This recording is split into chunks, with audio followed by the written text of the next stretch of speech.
Apakah kamu pernah bertemu orang seperti ini? Dalam rekeningnya berisi 5.000 yuan, tapi dia tak tahu bagaimana cara menggunakan uang itu. Namanya Fan, dan dia adalah seorang kurir. Selama ini dia tinggal bersama seorang putranya.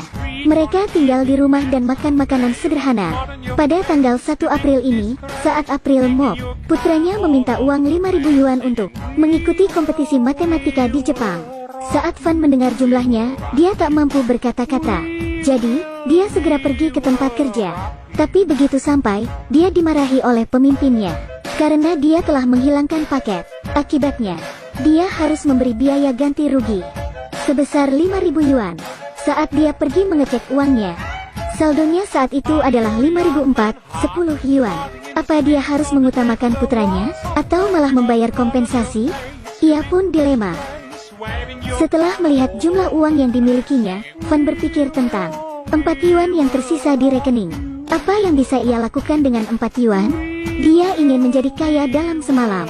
Caranya sebenarnya sangat mudah, tapi dia tak berani melakukannya. Dia pun tak peduli dengan hukum satu ini. Jadi, dia akan menggunakan 4 yuan itu untuk membeli lotre yang berhadiah 50 juta. Pengumuman diumumkan nanti. Mungkin dia bisa memenangkannya. Jadi, dia punya harapan untuk kembali hidup. Fan lalu pergi mengantar barang. Di jalan, dia memberi Mike mikrofon untuk melakukan siaran langsung. Namun, Mike sepertinya tak berhasil, sebab tak ada orang yang datang menonton. Selain itu, dia melihat seorang wanita tua ditabrak. Melihat ketidakadilan itu, Fan ingin membantu. Namun, saat ia melihat pemilik mobil itu adalah kelompok berandal, dia seketika menjadi pengecut, dan kemudian diintimidasi. Fan seperti kehilangan integritas dengan ikut menghujat wanita tua itu. Akting itu membuat para berandal diperlakukan dengan baik. Perlakuan itu sangat memalukan. Pada akhirnya Fan tak berhasil melakukan apapun. Setelah hari yang sibuk, Fan kembali ke rumah. Ternyata, dia memenangkan lotre. Hadiah utama sebesar 50 juta. Fan sangat senang, bahkan ia membawa lotre itu tidur bersamanya. Keesokan harinya, Fan memberitahu putranya bahwa putranya harus mengikuti kontes di Jepang. Tidak hanya itu, Fan juga akan membayari teman sekelasnya untuk pergi bersama putranya, sebab dia akan membayar semua pengeluaran mereka. Namun, perkataan putranya membuat Fan bingung.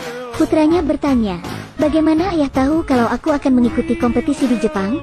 Fan berkata, "Bukankah kamu memberitahuku kemarin?" Fan tak mau berpikir banyak, jadi dia segera pergi ke tempat penukaran hadiah untuk mendapatkan 50 jutanya. Tapi, Fan tidak menemukan acara kemenangan apapun saat itu. Host kebingungan, sehingga ia bertanya, "Paman, hari ini adalah tanggal 1 April. Apakah Anda bercanda?" Tapi, Fan tak mempercayainya. Bukankah tanggal 1 April itu kemarin? Kenapa hari ini masih tanggal 1 April? Ternyata, benar, hari ini tanggal 1 April. Kenapa Tuhan mempermainkannya? Jadi, Fan kemudian pergi ke toko lotre dan membeli nomor yang sama seperti kemarin. Lalu, saat dia melihat pengumuman pemenang, nomor itu menang lagi. Fan kemudian kembali tidur bersama lotre itu untuk melihat apakah tanggal akan berubah besok. Saat dia bangun dan bertanya kepada anaknya tentang tanggal 1 April, anaknya bercerita tentang kompetisi di Jepang. Dan pemimpin pun mengeluh soal paket yang hilang. Fan mulai kebingungan, sebab kalau terus begini, tiket loterenya tidak akan pernah bisa ditebus. Dan dia akan terus terjebak di tanggal 1 April. Fan lalu pergi ke ATM dan kembali melihat saldonya berjumlah 5.410 yuan. Tapi, kini dia tenggelam dalam pikiran.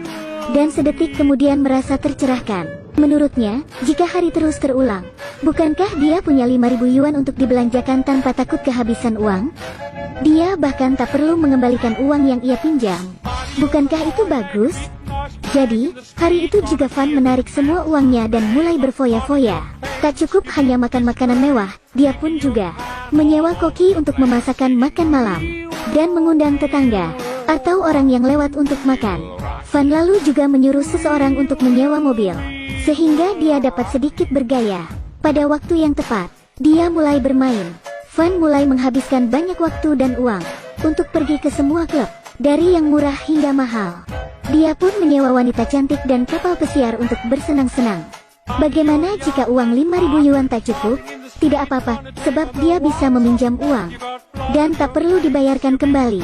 Namun, Fan sepertinya menemui kesialan, sebab suami dari salah satu wanita yang ia sewa memukulinya tanpa ampun. Begitulah hari itu berlalu. Pada tanggal 1 April berikutnya, Fan berpikir bahwa kemarin terlalu menyenangkan. Jadi, kali ini dia memilih untuk memulai sebuah hubungan. Fan pun pergi mengadakan kencan buta. Sebelum pergi, dia pergi ke salon dan melihat gaya rambut tampan Luhan di majalah. Seketika, dia ingin menggunakan gaya rambut itu. Di tempat kencan, Fan tak menyangka bahwa pasangan kencannya adalah guru dari putranya. Awalnya, Jia menanyai Fan bermacam-macam pertanyaan, dari gaya hingga hobi. Namun, sepertinya Jia kurang cocok padanya. Tapi itu tidak masalah, sebab masih ada banyak waktu. Fan lalu menggunakan banyak kesempatannya untuk melakukan kencan buta dengan Jia, sehingga dia dapat mengetahui banyak informasi tentang Jia. Suatu hari, saat Fan sedang berbicara dengan Jia, Jia merasa bahwa dia telah menemukan belahan jiwanya, karena dia merasa tertarik pada Fan. Namun, masalah terbesar mereka adalah, tak peduli berapa sering mereka berbicara, mereka tak akan bisa lanjut ke tahap yang lebih serius. Sebab, ini adalah siklus sehari yang terus berulang. Tidak pernah ada hari esok. Karena tak sabar, kali ini Fan langsung pergi ke sekolah untuk mengakui perasaannya. Meskipun Fan merasa telah bersama Jia selama berhari-hari, tapi bagi Jia, mereka baru saling bertemu pada saat itu. Dapat dibayangkan, langkah ini membuat Jia marah dan berakhir mengusir Fan dari sekolah. Tak hanya itu, putra Fan pun ditertawakan oleh teman-teman sekelasnya. Malamnya saat putra Fan pulang, Fan berkata pada putranya bahwa dia tahu bahwa keluarganya miskin. Putranya pun tak menyukai profesinya sebagai pengantar barang. Jadi, besok dia akan berhenti. Namun, kemudian, anak itu mengatakan apa yang ada dalam hatinya. Dia tak pernah membenci kemiskinan keluarga mereka. Dia tak juga membenci profesi ayahnya, tapi seseorang harus memiliki keyakinan. Ayahnya terlalu penakut, jadi dia harus mulai bangkit untuk hidup seperti laki-laki. Setelah mendengar perkataan putranya, Fan merasa tertampar.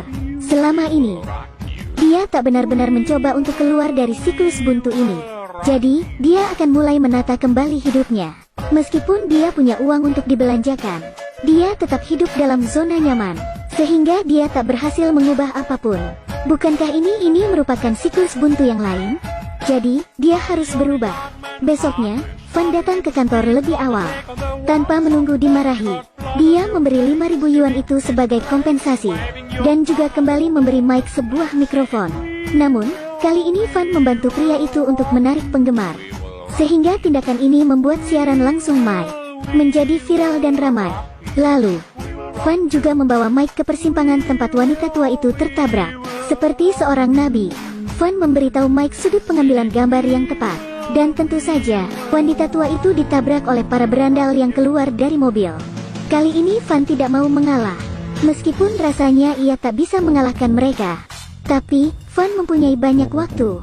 Setelah berlatih setiap hari, yang dia lakukan saat ini sangat baik, sehingga pertarungan dimenangkan oleh Fan. Seketika, siaran langsung Mike menjadi sangat populer. Bahkan puluhan ribu orang ikut menonton siaran itu, termasuk putra Fan dan Jia.